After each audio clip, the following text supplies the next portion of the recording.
This ant is carrying home the one thing that will destroy her colony, and she is being as careful with it as she would be with her own sister. Look at it. Pale, soft, bigger than she is. She has it gripped in her jaws and she is dragging it across open ground, the way she would carry a worker who fell. It is not food. And in a few weeks, this nest will be killing its own young to keep it fed. 3 questions then. How does a caterpillar convince an entire colony that it belongs there? Why do the workers feed it before they feed their own daughters? And what sound does it make to earn that? Host, or hijacker. No one is safe. For the first 3 weeks of its life, this caterpillar does something completely ordinary. It sits on a gentian flower and eats. No ants, no trickery. Just a small larva on a plant doing what larvae do. Then, one evening, it lets go. It drops to the ground and it stops moving. It does not hide, it does not burrow. It lies in the open, in the dark, on soil crossed all night by ants, and it waits. This is the part that should not work. A Myrmica worker finds it, and a Myrmica worker is very good at telling family from everything else. Her whole world runs on it. The colony has a scent, a chemical signature carried on the surface of every body that belongs, and anything without that signature is either food or a threat. She runs her antennae over it, and what she reads is not an intruder. It is a larva of her own nest, lost outside, in danger.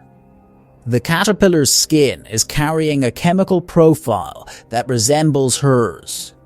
Researchers established this in the 90s. Whether a caterpillar gets adopted at all depends mostly on how well that surface chemistry matches the ant's own brood. So she does the only thing a worker can do with a lost sister. She picks it up, and she carries it home. Inside, it is dark and warm and packed with the most valuable thing the colony owns, its brood. Rows of white larvae, the next generation, tended constantly. The caterpillar is set down among them, and here is where a normal parasite would start eating. It doesn't. This caterpillar never touches the aunt larvae. It has no need to. Because the workers begin to feed it, mouth to mouth, the same way they feed each other, the same way they feed their queen. A worker arrives, the caterpillar begs, and she brings up liquid food and passes it over. Everything it will ever eat from now on has to be handed to it by an ant that thinks it is family. Which means the caterpillar has a problem. Every hour of every day, for months, it has to keep convincing them. Not once, continuously, and smell alone does not get you that. For a long time, nobody knew what the rest of the trick was. Then researchers put microphones inside ant nests. Ants make sound. Not much of it, and not for us. It is closer to a scrape than a voice, made by rubbing one part of the body against another. Workers do it. Queens do it too. And when they recorded them separately, the queens turned out to be saying something different. The queen's sound is not just louder or longer. It is distinct, and when the researchers played it back to workers, the workers changed how they behaved, more attention, more care, the treatment that only the queen gets. Then they recorded the caterpillar, and the caterpillar was not imitating a worker, it was imitating the queen, closely enough that on the measurements. Its sound sits nearer to a queen's than a worker's own sound does. That is the second key. The chemistry gets it through the door, the sound gets it a throne.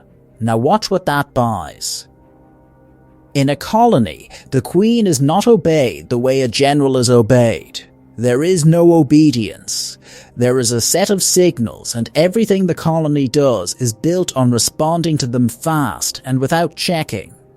That is precisely what makes a colony work. Nobody stops to verify. So when something inside the nest is producing a queen's signal, the workers respond the way they always do. The caterpillar gets fed first, and when something goes wrong, when the nest is disturbed, when the colony has to be evacuated, the workers pick up the caterpillar and carry it to safety before they carry their own brood. Their own daughters are the second priority in their own home. And then there is the part that is hard to say out loud. When food runs short, a bad season, not enough coming in, the nest going hungry, the workers do not let the caterpillar go hungry with them. They kill their own brood, they kill their own larvae, and they feed them to it. The colony consumes its own next generation to keep an imposter alive, and every step of that decision is made using rules that are, in every other circumstance, exactly the right rules. Feed the strongest signal. Protect the queen. Save her first. The caterpillar does not have to break any of that. It just has to be the loudest thing in the room saying queen. It stays like this for months.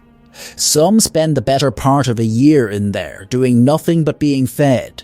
It grows. It gains almost all of its adult mass inside that nest, on food that ants carried underground and handed to it mouth by mouth. Then it pupates, and even as a pupa it keeps making the sound. And one morning a butterfly climbs out of the nest entrance, opens its wings in the light, and flies away. It will never come back. It will not remember. There is nothing to remember with. Behind it, the workers go on. Some of those colonies do not survive what they spent, and the ones that do have raised, at real cost, something that gave them nothing at all. Here is the honest edge of this. The acoustic work was done on one of these butterflies and one ant species, under controlled conditions. The name in that paper is rebeli, which many researchers now treat as a form of Alcon rather than a separate species. The biology is the same lineage, but it is a genus-level story, not a species-by-species measurement. And nobody would tell you the caterpillar knows what it is doing. It has no idea there is a colony.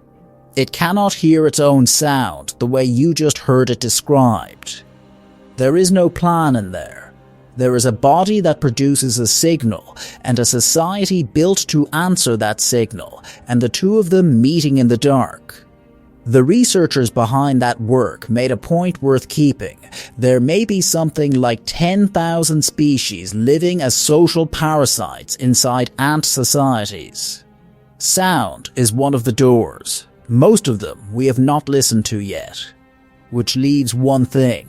A colony is not strong because its members are clever. Every worker in that nest is running on a handful of simple rules, and it is the rules, repeated by thousands of bodies at once, that build the thing we admire, the roads, the nurseries, the defense, the queen. You cannot have that without trust. A colony that stopped to verify every signal would not be a colony. It would be a crowd. So the caterpillar does not break anything. It doesn't have to. It just says the one word the whole system was built to obey, and the system does the rest. Next time, a parasite that gives an order once a day and takes it back every morning. It sends its host to the top of a blade of grass at nightfall to wait to be eaten, and when the sun comes up, it lets her go back to work as if nothing happened. She will do it again the next night, and the next. Any idea what it is? Tell me below.